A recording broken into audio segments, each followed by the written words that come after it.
If you're relocating to Cleveland and considering buying without visiting first, the stress usually isn't about price. It's about risk. So think about it.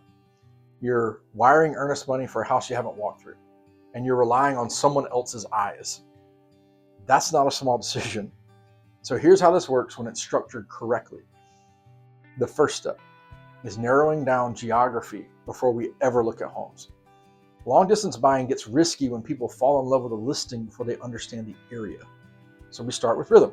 So commute patterns, school districts, housing age, tax differences, noise levels, what your week would actually look like in that part of town.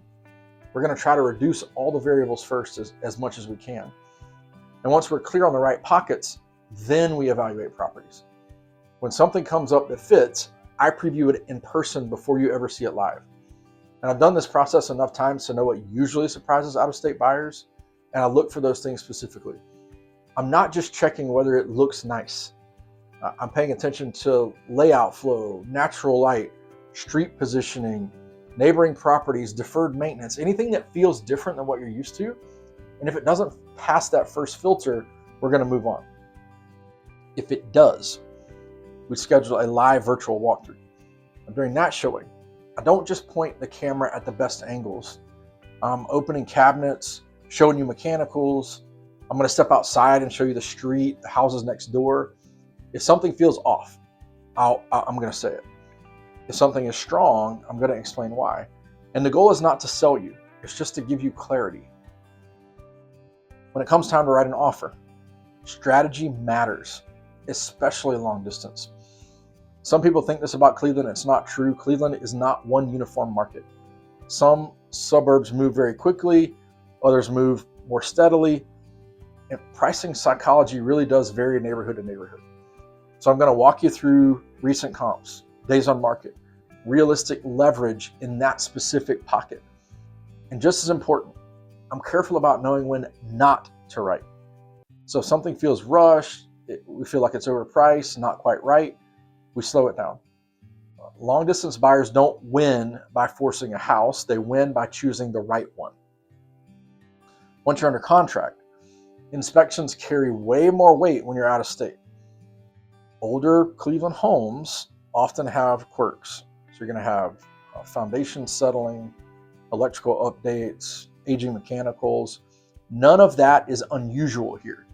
The key is just knowing what's typical for this housing stock versus what's actually a red flag. So I attend all inspections in person. We're going to review the findings calmly, separate cosmetic from structural safety issues, and all those negotiations are handled with context and not with panic. Then we move into closing logistics. So if you're not in town by then, most documents can be signed remotely. We're going to coordinate with your lender, title company. We're going to keep the timelines very clean. Utilities are going to get transferred. We're going to confirm possession details. And if needed, I'm going to do a final walkthrough on your behalf and send you a video before closing. Now, after closing, the support doesn't stop. Long distance buyers usually need referrals quickly. So I'm thinking contractors, snow removal, utility setup guidance, sometimes school contacts. You're making decisions while you're still in another state and you don't want to land here blind. So I help bridge that transition so you're not trying to piece all of that together on your own from 2 time zones away. Buying without visiting first isn't reckless when you structure it correctly. Problems usually happen when buyers move too fast, when buyers choose the wrong area, they choose to work with someone who treats it like a normal local transaction. The key really is to narrow geography first, then filter homes carefully, manage inspections thoroughly.